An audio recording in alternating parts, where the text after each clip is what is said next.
अगर इंग्लिश में मैंने देखा कि वोकैबलरी ग्रामर आ रहा है हमारा और कॉम्प्रिहेंशन आ रहा है, तो मैंने एनालाइज किया कि वोकैबलरी का कितना पार्ट है। सीसी की वेबसाइट पे गई और वहाँ पे जो भी प्रीवियस ईयर पेपर थे उनको डाउनलोड किया और उनमें से एक पैटर्न समझने की कोशिश की। हमारे इंग्लिश में 3 पिलर्स हैं जिन पे अगर आपने कमांड कर ली तो आप ना केवल प्री में बल्कि मेंस में भी अच्छा मार्क्स स्कोर कर पाएंगे।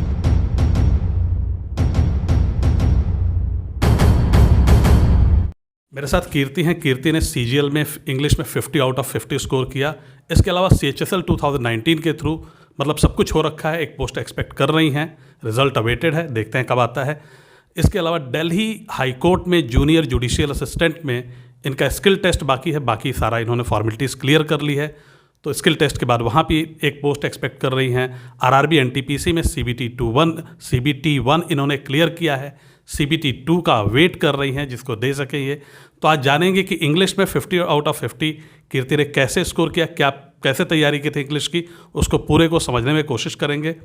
तो कीर्ति, सबसे पहले I am really happy that you worked really hard, और हिंदी में रखने की कोशिश करते हैं। आपने बहुत मेहनत की है, और कैसे पढ़ाई की थी आपने इंग्लिश की, उसमें डिटेल में बताइए। Thank you sir.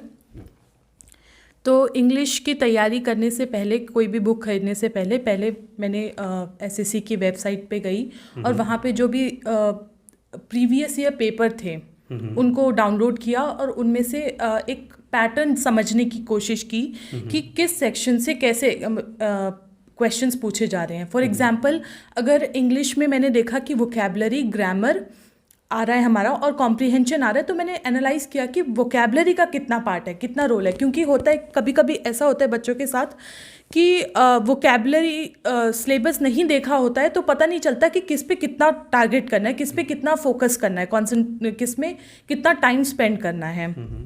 तो सबसे पहले तो मैंने देखा कि हमारे इंग्लिश में 3 पिलर्स हैं जिन पे अगर आपने कमांड कर ली तो आप ना केवल प्री में बल्कि मेंस में भी अच्छा मार्क्स स्कोर कर पाएंगे। वो 3 पिलर्स थे हमारे, हैं कॉम्प्रिहेंशन, दूसरा है आपका वोकैबलरी और थर्ड है ग्रामर।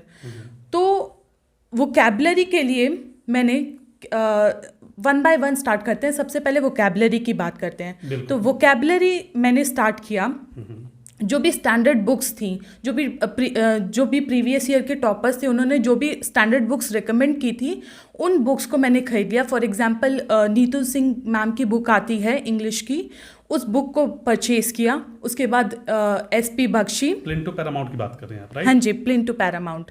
फिर उसके बाद एक और बुक आती है, ऑब्जेक्टिव इंग्लिश आती है SP बख्शी जी की। उसके अलावा मैंने एक प्रीवियस ईयर क्वेश्चन पेपर का बैंक किरण पब्लिकेशन के द्वारा पब्लिश किया जाता है, उसको खरीदा। इन तीनों से मैंने 1 बाय 1 मैंने वोकैब को याद करना स्टार्ट किया। एंटोनिम सिनोनिम्स को नहीं, सिंपल जो वर्ड होते थे उनके मीनिंग को थोड़ा थोड़ा करके डेली टारगेट बना के उनको याद करने की कोशिश की। इसके अलावा मैंने देखा कि कॉम्प्रिहेंशन भी बहुत इंपॉर्टेंट रोल प्ले करता है हमारे इस SSC CGL एग्ज़ाम में। तो मैंने डेली द हिंदू न्यूज़पेपर को कुछ टाइम अलॉट किया कि फॉर एग्जांपल 30 मिनट्स मुझे डेली पढ़ना है, और इसमें से कुछ वर्ड्स में जो मुझे नहीं आते हैं वो मैं उनको अंडरलाइन कर लूँगी और जब टाइम मिले उसको एक सेपरेट नोटबुक में विद मीनिंग के साथ मैं लिख लूँगी और टाइम टू टाइम रिवाइज करती रहूँगी। तो ये सब चीज़ें मैंने की। न्यूज़पेपर से वोकैबलरी इकट्ठा की, उसके अलावा ये स्टैंडर्ड बुक से मैंने वोकैबलरी को याद करना स्टार्ट किया। रोकूंगा आपको। न्यूज़पेपर से भी आप वोकैबलरी इकट्ठा करती थी? हाँ जी। तो वो तो काफ़ी टाइम कंज्यूमिंग प्रोसेस होता होगा मेरे ख्याल से। अगर आप SP बख्शी के जैसे रट लिया आपने, या फिर प्लेन टू पैरामाउंट से रट लेती, तो क्या थोड़ा टाइम सेव हो सकता था? मतलब 1-2 नंबर कम आते, बट क्या हम ज़्यादा आवर्स बचा सकते थे अपने, जिसको हम कहीं और एलोकेट कर पाते? या आपका मतलब ये ही लगता है कि that was the best way?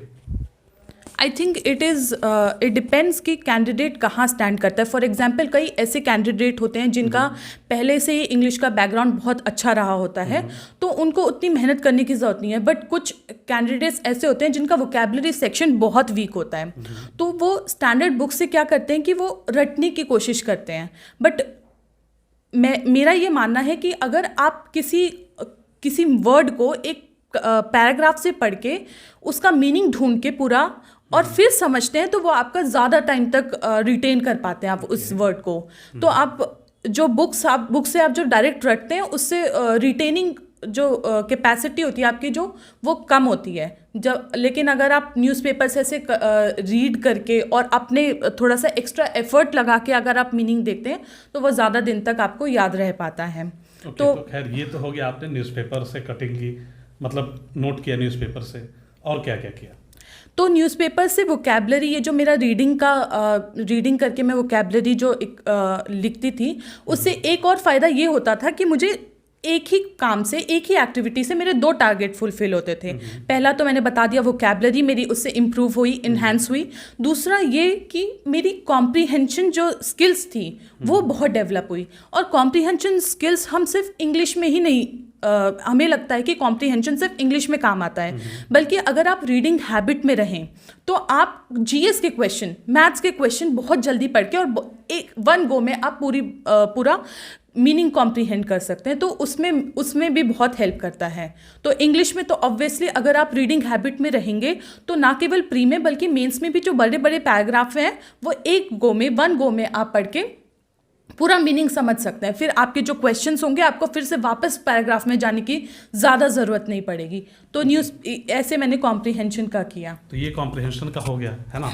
फिर आपने नीतू सिंह मैडम की जो बुक आपने बताई उसको कैसे कैसे आपने पढ़ा, मतलब थोड़ा सा कुछ आप शेयर करेंगी? तो मैंने नीतू सिंह बुक को चैप्टर 1, चैप्टर 2 ऐसे 1 बाय 1 करके पढ़ना स्टार्ट किया. और साथ ही साथ उसके जो हर एक चैप्टर के पीछे जो एक्सरसाइज थी उनको भी करना शुरू कर दिया. तो अगेन ये आपके ऊपर डिपेंड करता है कि आपकी इंग्लिश कैसी है. मतलब अगर आपको पढ़ के समझ आ रहा है, कुछ चीज़ें अगर आप इंग्लिश मीडियम से पढ़े हुए हैं तो आपको कुछ चीज़ें, बहुत सारी चीज़ें, रूल्स ऐसे पता नहीं होंगी कि ये रूल है, लेकिन आपको पहले से ही वो उतनी अंडरस्टैंडिंग, आपने सुना हुआ होता है, कहीं पढ़ा हुआ होता है, तो आपको ऑलरेडी पता होता है. तो मैं तो इंग्लिश मीडियम से पढ़ी थी हमेशा से. तो मुझे उतना एक्स्ट्रा एफर्ट्स लगाने की ज़रूरत नहीं पड़ी. मैंने बस बुक परचेज की, कंटेंट पढ़ा जो बुक में था, उसके पीछे जो एक्सरसाइज थी उनको सॉल्व किया, and that's it. With the help of मॉक्स मैंने ग्रामर सेक्शन को ऐसे ही कवर किया है. ठीक है. तो ये तो ग्रामर के लिए आपने कहा. एसपी बख्शी आपने नाम लिया है ना, तो उस बुक को आपने कितने टाइम दिए होंगे? कितना टाइम, मतलब कितने महीने या कितने घंटे, 100-150 घंटे एक अच्छी अंडरस्टैंडिंग बनाने में? और क्या क्या पढ़ा उसमें से, क्या क्या छोड़ा उसमें से, ये भी?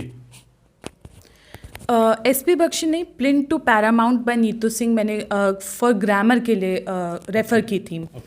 तो उसमें मैंने सारे चैप्टर्स को मल्टीपल टाइम्स पढ़ के रिवाइज किया, मल्टीपल टाइम्स, ताकि कोई भी रूल अगर मुझे कोई उस पर डायरेक्ट आ जाए क्वेश्चन तो मुझे ऐसा ना हो कि मैं भूल जाऊं. तो मैंने मतलब उस डर की वजह से मैंने मल्टीपल टाइम्स एक ही बुक की बहुत बार रिवाइज किया था. ठीक है.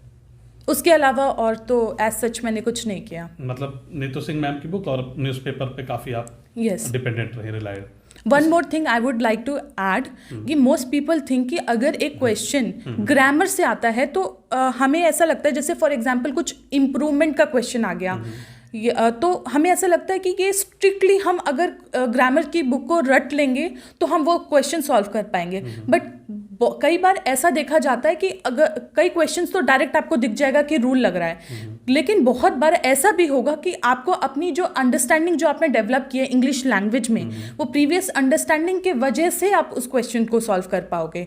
मतलब कि आपको लगेगा कि कोई तो रूल अप्लाई नहीं हो रहा, पर ऐसा शायद मैंने कहीं पढ़ा था. तो ये ठीक लग रहा है, ये भी होता है ना इंग्लिश, इंग्लिश मीडियम का होने में. यार दिस ये लग रहा है कि करेक्ट है। हाँ, आपने अगर थोड़ा सा न्यूज़पेपर, जैसे मैंने बोला न्यूज़पेपर पढ़ा होगा या फिर न्यूज़ चैनल्स में इंग्लिश न्यूज़ रीडर्स को देखा होगा, तो उससे भी आपको ये सब हेल्प होगा। सिर्फ ग्रामर बुक नहीं, उसके अलावा बाकी और कंटेंट से भी पढ़ने से आपका ग्रामर में हेल्प करेगा। तो न्यूज़पेपर ने बहुत मतलब एक न्यूज़पेपर रीडिंग तो बहुत ज़रूरी है ना, चाहे इंग्लिश वीक हो चाहे स्ट्रांग हो, न्यूज़पेपर आपको पढ़ना पड़ेगा। हाँ, अगर आपकी वीक है तो आप वो सेक्शंस पढ़ सकते हैं जिसमें आपका इंटरेस्ट है, जैसे वो स्पोर्ट्स हो सकता है, वो फैशन हो सकता है, या वो फिर आपकी फ्रंट पेज की न्यूज़ हो सकती है, पॉलिटिकल न्यूज़, मतलब वो चीज़ पढ़ने की कोशिश करें जिसमें आपको डिक्शनरी खोलने में कोई प्रॉब्लम ना हो। ये ना लगे कि यार ये भी मेहनत करनी पड़ेगी, आपका इंटरेस्ट होगा, आप फटाक से डिक्शनरी खोलोगे। लेकिन हाँ, अगर आप शुरू में ही सोचोगे कि मुझे एडिटोरियल पढ़ना है या किसी फॉरेन राइटर की कुछ उसमें से पढ़ना है खोज के, तो वो आपके लिए बहुत टफ होगा, पेनफुल हो जाएगा, तो उस चीज़ को आप अवॉइड कर सकते हैं। और न्यूज़पेपर में बहुत सारे लोग आपको द हिंदू वगैरह भी बोलते हैं, बट आप चाहो तो टाइम्स ऑफ इंडिया या जो भी न्यूज़पेपर आपको अच्छा लगता है, ईजी लगता है, आप उसको पिक कर सकते हो और उसमें वो एरिया ही पढ़ सकते हो जिसमें आपका इंटरेस्ट है, जिसमें लगता है कि आप मैक्सिमम चीज़ें पहले से ही, जैसे मैं स्पोर्ट्स न्यूज़ की बात करूँ तो ऑलरेडी वो डिफाइंड होते हैं कि ये इतने रन बनाए, इतना, या ये मैच रहा, सो आप उसको फॉलो कर सकते हैं। उस पर आप मतलब इनिशियल रीडिंग्स उस पर हो सकती है आपकी शुरू के 1-2 महीने। क्या कहते हो आप? बिल्कुल सर, बिल्कुल। मैं और एक और पॉइंट, अगर आपको लगता है कि सिर्फ न्यूज़पेपर, कुछ लोग हिंदी मीडियम स्टूडेंट्स होते हैं, मतलब जो हिंदी मीडियम में पढ़ के आए होते हैं, जिनकी ग्रेजुएशन और स्कूलिंग हिंदी में होती है, तो उनको न्यूज़पेपर थोड़ा सा टफ लगेगा इनिशियली। तो अगर आपको वो चीज़ टफ लग रही है तो आप एक काम करिए, आप बेसिक बुक्स, कुछ बहुत ही basic book, for example NCERT की जो बुक्स आती हैं या फिर कोई भी सिंपल इंग्लिश जो होती है, पहले उससे स्टार्ट करिए। डायरेक्टली ऐसा जंप करने की ज़रूरत नहीं है कि आप डायरेक्टली द हिंदू पे ही जंप करें। बिल्कुल।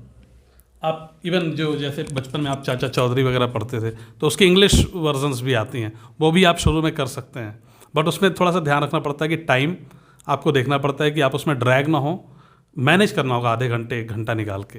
क्या सजेशन है आपका? बिल्कुल, टाइम मैनेजमेंट ही बहुत इंपॉर्टेंट रोल प्ले करता है आपकी प्रिपरेशन में। एसएससी में बहुत ही वाइजली आपको अपना टाइम स्पेंड करना पड़ेगा, क्योंकि आप देखते हैं कि इंग्लिश में थोड़ा सा मेहनत करके आप बहुत ज़्यादा मार्क्स ला पाते हैं। वहीं साथ में कुछ ऐसे सेक्शन होते हैं जैसे मैथ्स, जिसमें बहुत ज़्यादा एफर्ट्स लगाना पड़ता है। तो कई बच्चे बहुत ज़्यादा टाइम लगा देते हैं किसी एक पर्टिकुलर सेक्शन में और दूसरे सेक्शन में लैग कर जाते हैं। तो इसलिए हर चीज़ों को अपने टाइम के अकॉर्डिंग जैसा आपको ठीक लगता है उसे हर एक सेक्शन को कवर करने की कोशिश करिए।